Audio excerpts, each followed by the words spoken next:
এইভাবে একবার মুগ ডালের পকোড়া বানিয়ে দেখুন, সন্ধ্যা চা কিংবা কফির সঙ্গে। রোজই বাড়ির সবাই খাওয়ার জন্য বায়না করবে, এতটাই এটা খেতে টেস্টি হয়। তৈরি করা যেমনই সহজ, খেতেও অসাধারণ।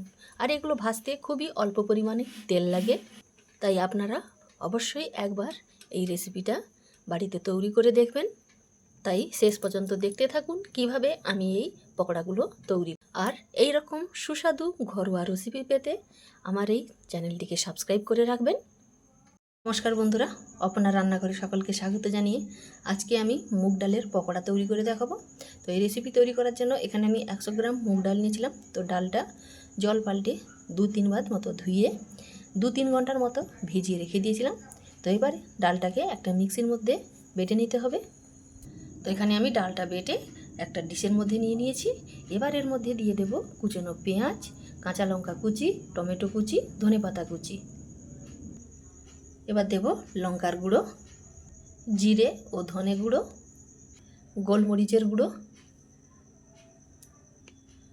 অল্প গরম মশলার গুঁড়ো, স্বাদ মতো নুন, 2 চামচ বেসন, অর্ধেক পাতিলেবুর রস। এবার সব কিছু ভালো করে মাখিয়ে নিতে হবে। যদি জলের প্রয়োজন হয় তো জল দেবেন, না হলে জল দেওয়ার দরকার নেই। সব কিছু ভালো করে মাখিয়ে নিয়েছি। এবার আমি চলে যাব পকোড়াগুলো ভাজতে। পকোড়াগুলো ভাজার জন্য ওভেনে কড়া বসিয়ে সাদা তেল দিয়ে দিয়েছি। তো তেলটা বেশ ভালো করে গরম করে নেব। তো এখানে তেলটা যখন ভালোভাবে গরম হয়ে যাবে তখন গ্যাসের ফ্লেমটা লো করে রেখে তখন এই ডালের মাখাটা ছোট ছোট বড়ার আকারে তেলের মধ্যে দিয়ে দিতে হবে।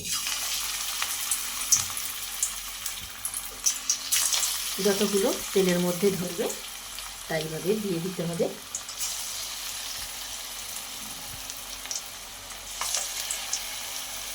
তেলের মধ্যে যতগুলো পকোড়া ধরবে তা দিয়ে এবার গ্যাসের ফ্লেমটা বাড়িয়ে দিতে হবে।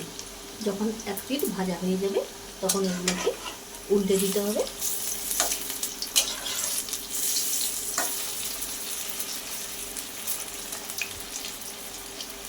একইভাবে যখন অপর পিঠটা ভাজা হয়ে যাবে তখন আবারও উল্টে দেব। তো এইভাবে উল্টে পাল্টে পকোড়াগুলো লাল লাল করে ভেজে নেব। 2 পিঠ এইভাবে লাল করে ভেজে নেবার পর পকোড়াগুলোকে এবার তুলে নিতে হবে।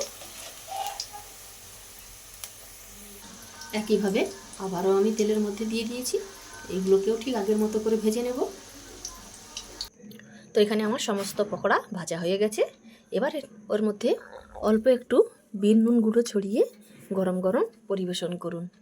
তো এই ছিল আমার আজকের মুগ ডালের পকোড়া। তা আপনাদের কেমন লাগলো কমেন্ট করে জানাবেন।